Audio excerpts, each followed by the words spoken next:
రాష్ట్రంలో ఎన్నికలు సమీపిస్తున్న కొద్దీ తెలుగుదేశం పార్టీ నాయకులు వైసీపీ నాయకుల ప్రచారం జోరందుకుంటుంది. వాళ్ళు తమ ప్రచార వ్యూహాలను పదును పెడుతున్నారు.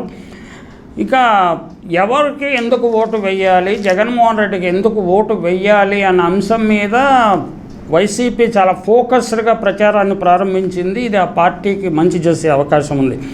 ప్రజల శ్రేయస్సు అభివృద్ధి కోసం ఖర్చు కావాలి అంటే, నిధులు ఖర్చు కావాలంటే జగన్ ముఖ్యమంత్రి కావాలని వారు ప్రచారం చేస్తున్నారు.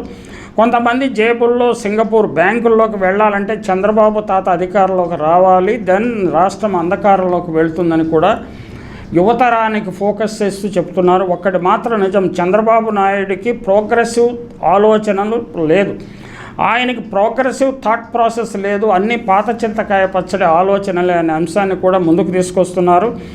అంటే నదికి హారతి, పోలవరం విజ్ఞానయాత్ర, తల్లికి వందనం, జన్మభూమి ప్రతిజ్ఞ, సండే ఫండే, దోమలపై దండయాత్ర, నీరు చెట్టు, ఊర్లలో steel material, water storage equipment, Pattiseema ఎత్తిపోతల, సంక్రాంతి కానుకలు, ముగ్గులకు పోటీలు, గర్భిణీ స్త్రీలకు సీమంతాలు, ఇట్లా అన్నీ కూడా తన సొంత ఎల్లో మాఫియాకు, కాంట్రాక్టర్లకు, టీడీపీ నాయకుల జేబుల్లో డబ్బులు చేర్చే పథకాలు మాత్రమే ఆయన చేసేవాడు.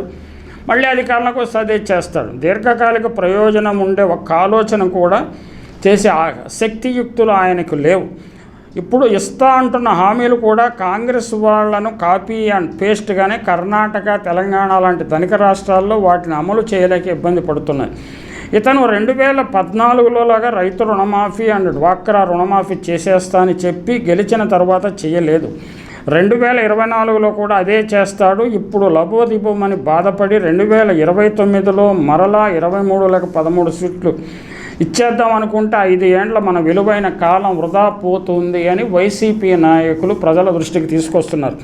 జగన్ పాలనలో 5 ఏండ్లు చూడండి. ఇన్ఫ్యాక్ట్ 2 సంవత్సరాల్లో కరోనా పోయినా కూడా అభివృద్ధిని మనం కళ్ళ ఎదుట పెట్టాడు. ప్రతి ఊరికి సచివాలయాలు, నాడు నేడు పాఠశాలలు, ప్రభుత్వ ఆసుపత్రి అభివృద్ధి, ఆర్బీకేలు రాష్ట్రమంతటా, విజయనగరం, వైజాగ్ దగ్గర నుంచి గుంటూరు, నెల్లూరు, కర్నూలు వరకు, అనంతపురం, తిరుపతి వరకు అన్ని జిల్లాల్లోనూ కంపెనీలు కూడా పెట్టించాడు. ఆర్బీకేలు, విలేజ్ క్లినిక్లే కాకుండా ఇవి కూడా పెట్టాడు. పోర్టులు, ఫిషింగ్ హార్బర్లు, ఎయిర్పోర్ట్లు కట్టించాడు. కొన్ని నిర్మాణాల్లో ఉన్నాయి. 17 ప్రభుత్వ మెడికల్ కాలేజీలు వివిధ దశల్లో ఉన్నాయి, కొన్ని ప్రారంభమయ్యాయి.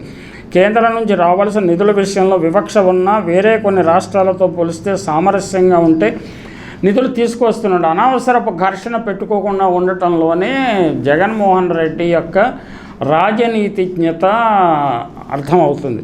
IIT, IIM, ISER, plastic university, taxation department, research centre, reserve bank branch, ఇట్లా కేంద్ర సంస్థలు ఏ ఒక్క వర్గం వాళ్ళ కోసమే కాకుండా ఏ ఒక్క ప్రాంతంలోనే కాకుండా రాష్ట్రం నలుమూలలా కట్టిస్తున్నాడు. కొత్తగా ఇప్పుడు ప్రపంచంలోకి రెన్యూవబుల్ ఎనర్జీ, గ్రీన్ అమ్మోనియా ప్రాజెక్టులు, బయోగ్యాస్ ప్రాజెక్టులు, ఎలక్ట్రికల్ వెహికల్ ప్రాజెక్టులు, పంప్డ్ స్టోరేజ్ ఇన్ఫ్రా ప్రాజెక్టులు తీసుకురావడంలో దేశానికే రోల్ మోడల్గా ఆంధ్రాని నిలబెట్టాడు. డైరెక్ట్ బెనిఫిట్ స్కీములతో కంప్లీట్లీ డిజిటల్ సిస్టమ్స్ను వాడుకొని ఏ ఒక్క అనర్హుడికి ఇవ్వకుండా, అదే టైంలో ఏ ఒక్క అర్హుడు నష్టపోకుండా, పార్టీ, కులం, వర్గం, ప్రాంతం చూడకుండా అందరికీ సంక్షేమ పథకాలు ఇస్తున్నాడు.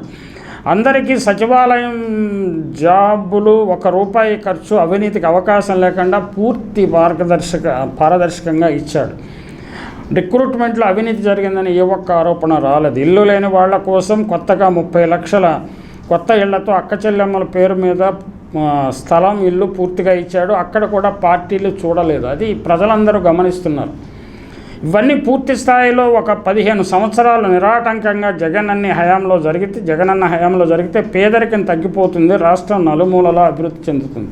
ఇప్పటికే పేదరికం 5% తగ్గిపోయిందన్నది నీతి ఆయోగ్ లెక్కలు చెప్తున్నాయి. టీడీపీ అంటే ఒక ఎల్లో మాఫియా, గెలిచాక ఏరుదాటాక తెప్పతగలేసే రకం. చంద్రబాబు నాయుడు అహంకారం, చాదస్తం, లోకేష్ నాయుడు డబ్బు పిచ్చి, జల్సారాయుడు ఒక పప్పు దేని మీద అవగాహన లేదు. 10 ఏండ్లుగా కోట్ల ఖర్చు పెట్టి నిపుణుల చేత ట్రైనింగ్ ఇస్తున్నా కూడా అతను పైకి ఎదగలేకున్నాడు. చంద్రబాబు నాయుడు తన అనుభవాన్ని అంతా కూడా సిస్టమేటిక్గా ప్రభుత్వ నిబంధనలకు లోబడి లూప్ హోల్స్ వాడుకొని ప్రభుత్వ ఖజానా నుంచి డబ్బుని ఎట్లా కొల్లగొట్టడానికి వాడుకున్నాడో కానీ సామాన్య జనం కోసం ఉపయోగించలేదు. అందుకే ఇంకోసారి జగన్మోహన్ రెడ్డిని ఆదరిద్దాం, రాష్ట్రం బాగు కోసం ఫ్యాన్ గుర్తుకు ఓటు వేద్దామని వాళ్ళు ప్రచారం సాగిస్తున్నారు. ఆ ప్రచారంలో చాలా వరకు వాస్తవాలు విన్నాయన్న విషయాన్ని కూడా ప్రజలు గమనిస్తున్నారు. ప్రజలు they are attracted towards the party. అంటే ఇవన్నీ చేస్తున్న పార్టీ అనేది వాళ్ళ జీవితంలో అనుభవంలోకి వస్తున్నాయి కాబట్టి వారిని విశ్వసించే అవకాశాలు ఎక్కువగా ఉన్నాయి. నిజానికి పచ్చ మీడియా లేకపోతే ప్రింట్ మీడియా ఎలక్ట్రానిక్ మీడియా ఎంత దుష్ప్రచారం చేసినా ఇంకా ప్రజాభిమానం జగన్ వెంట ఉండటానికి ఇవే కారణాలు. వారి జీవితంలో, ప్రజల జీవితంలో వారి అభివృద్ధి అనుభవంలోకి వచ్చింది, సంక్షేమం అనుభవంలోకి వచ్చింది, అవినీతి లేని పాలన జరుగుతున్నదని వారు విశ్వసిస్తున్నారు. కాబట్టి ఎన్నికల ఫలితాలు ఎలా ఉంటాయో ఊహించవచ్చు.